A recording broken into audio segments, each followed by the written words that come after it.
Because believe it or not, there are OBGYN doctors out there who have good hearts, good education, and they believe in gentle natural childbirth. Our OBGYN collaborative care doctor here in our Regency, Dr. Pariata, his wife is a midwife and a doula. His children were born with us, midwives, gently, with lotus birth, full lotus birth. Also Dr. Hariasa Sanjaya in Denpasar, also very devoted to gentle childbirth. But this is the kind of OBGYN you want standing beside you if you need help. You know, last week we had one mother, we never imagined she would have a cesarean birth. But her baby was persistent posterior, and really, in the end, she and her baby needed that help.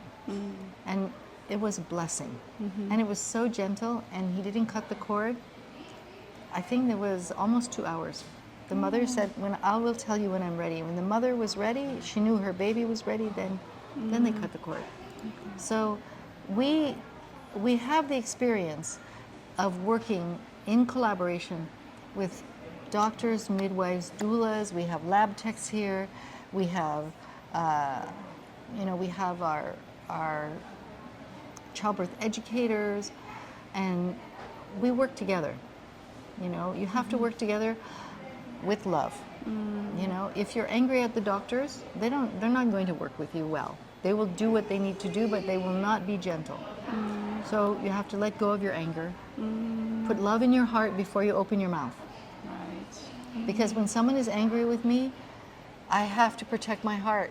I close my ears. I cannot hear what they're saying because their words are not really reaching my heart.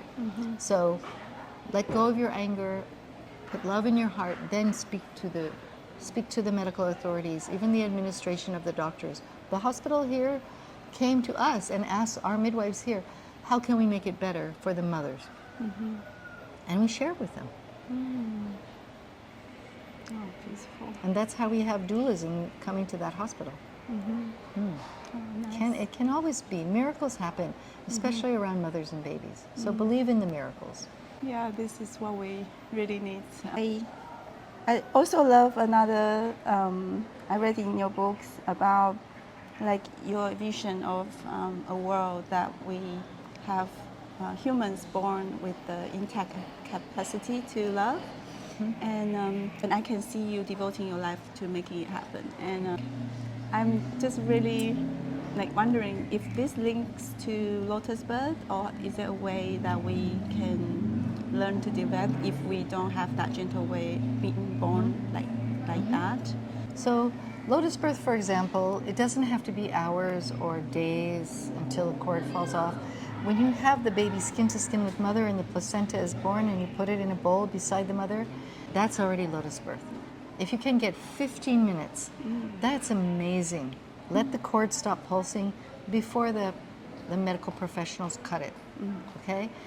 That's one gentle way, but not all babies are born with that gentle way. But you know what? Everything can be healed by breastfeeding, right? So when you're born, especially when you're newborn, if you can be skin to skin with your mother and you can begin breastfeeding process, this is the gentle way of establishing an intact capacity to love and trust.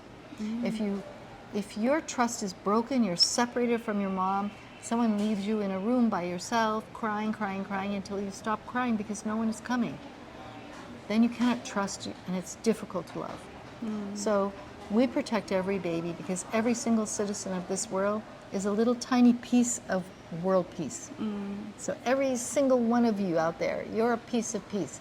So mothers, fathers, families, grandmothers, aunties, uncles, midwives, doulas, you're all a little piece of peace, and you're important. And every baby can be a piece of peace, can have an intact capacity to love. Even if my one grandson, all my grandchildren were born into my hands, but my one grandson, there was an emergency, the placenta was abrupting, he was born by cesarean birth.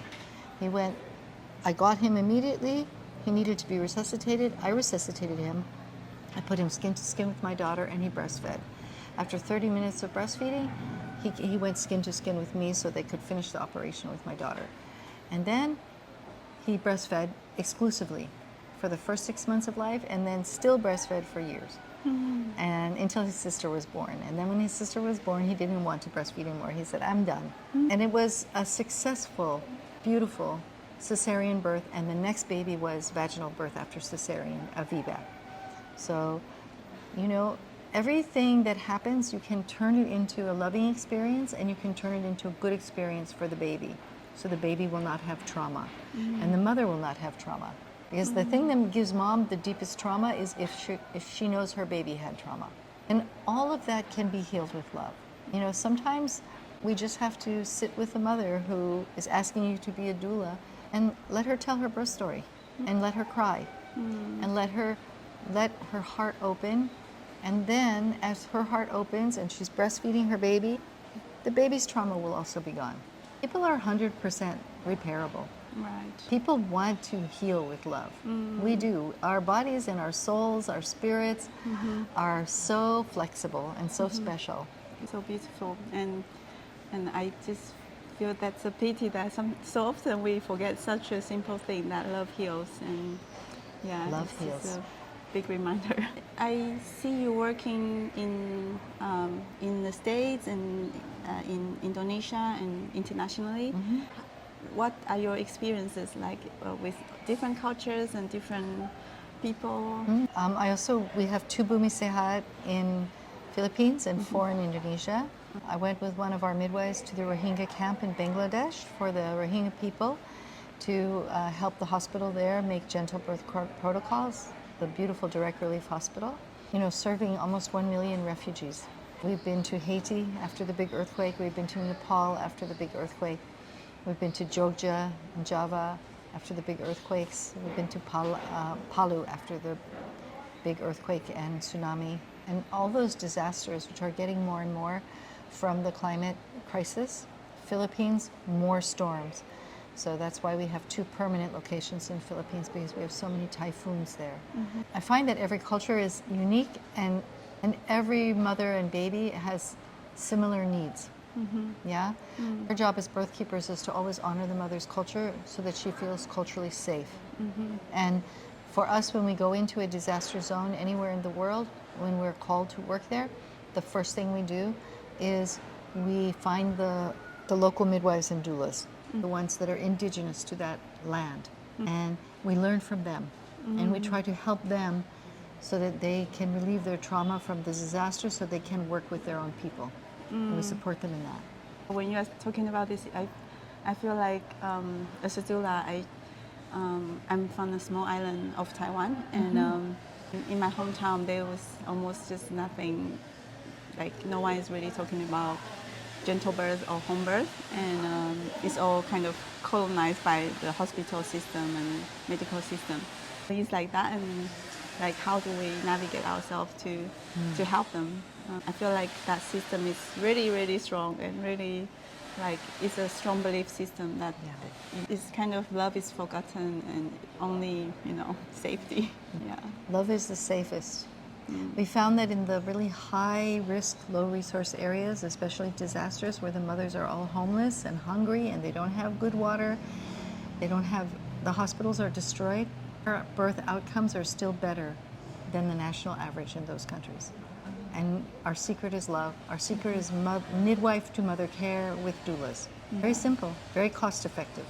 Yeah, that's something we need to learn. Yeah.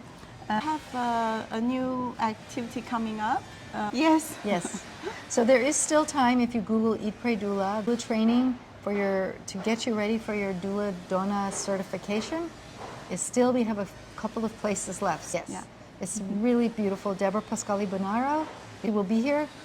She is probably one of the world's most loving, generous souls, and the doula.